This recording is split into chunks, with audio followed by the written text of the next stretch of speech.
There's a really nice notion in complexity theory known as Kolmogorov complexity that I'd like to share with you, and it ties in nicely with our goal of optimal compression. So as we just said, we'd ideally like to take our picture or any data and feed it to an optimal compression algorithm and get back the shortest possible Java program that we can use to recover the original bitstream. Well, let's define a formal notion here. This is official, it's out there. It's known as the Java-Kolmogorov complexity. So the Java-Kolmogorov complexity K sub j of b is the length of the shortest Java program in bytes that gives us b, this entire bit stream. So for example, K sub j of this data here would be the length of optimal HP in Java, whatever these three question marks are here. So there is an answer. That's, I think, a first thing to point out. It might be very hard to find, but there is absolutely 100% a shortest Java program that gives me this file. It's certainly not going to be of length 1 bit or 2 bits or 10 bits, but it's going to be something. And it'll be a little less than what we had before, right? Before we know that there exists a program of length 29,432. So we know it's going to take it that, and we could probably optimize a little by shortening variable names and whatever else, and eventually you will get down to a smallest size. So interesting question for you. You might have found it weird that our complexity was defined in terms of Java. What about Python or Haskell or whatever else? Well, it turns out that the Kolmogorov complexity is effectively independent of the language you use. So the fact that I'm saying Java here doesn't much matter. Now that might seem surprising at first glance because Python has a bunch of features that Java does not, like for example list comprehensions, or it's dynamically typed so you don't have to worry about static types. It seems like the program should somehow be shorter, but the problem I'd like you to consider here is the following. So I'd like you to prove that for any bit stream that the Java-Kolmogorov complexity for that stream or sequence is no more than a constant factor larger than the Python Kolmogorov complexity. And this is a very tricky problem, but I'd like you to think about it, and I think you'll really like the answer. So I'll give you a hint, if you want it.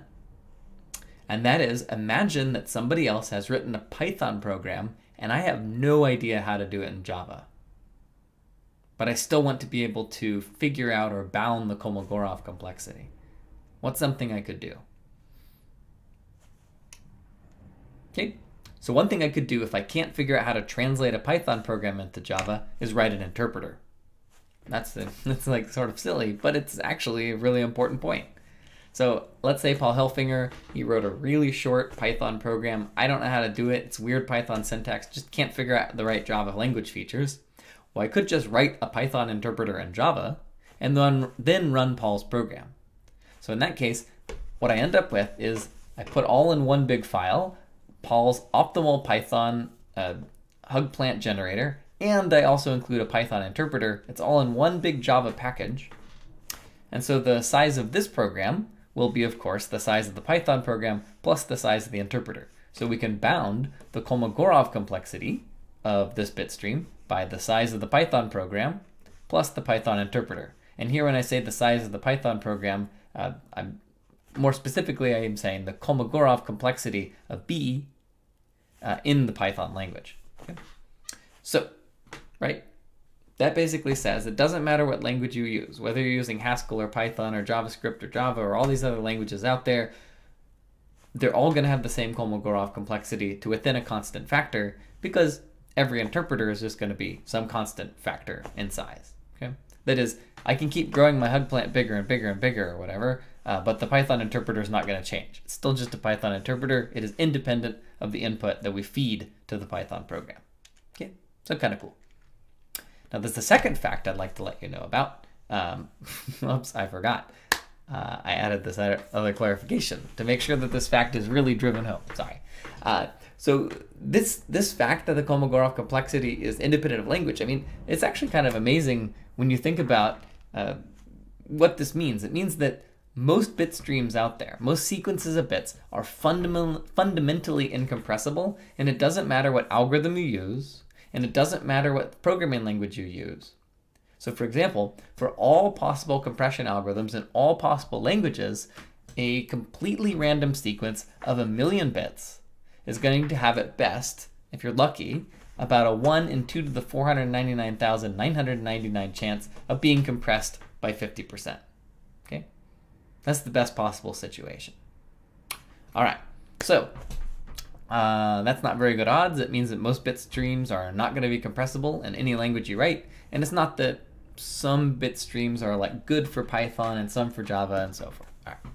So fact number 2, which I find interesting, is the uncomputability of the Kolmogorov complexity. So I said, wouldn't it be great if we could take this plant, run it through an optimal compression algorithm, and get back the optimal program in terms of number of bits that provides that plant? Well, it turns out that you can't even compute the length of this program. And in fact, being able to compute the length of this program leads to a logical fallacy. And if you go and you're curious how this works, this proof is actually even cuter than the proof of fact 1, but it's deeper. You'd have to, if you go read it, it might take you an hour or longer to really grok it. It's a short proof, but very clever. And so obviously, if we can't even compute the length of the shortest program that gives a specific output, we cannot actually find the program, because if you could just look at the length and then you'd have a violation. Okay? So 2 features of Kolmogorov complexity: independent of language and can't be computed. Bad news.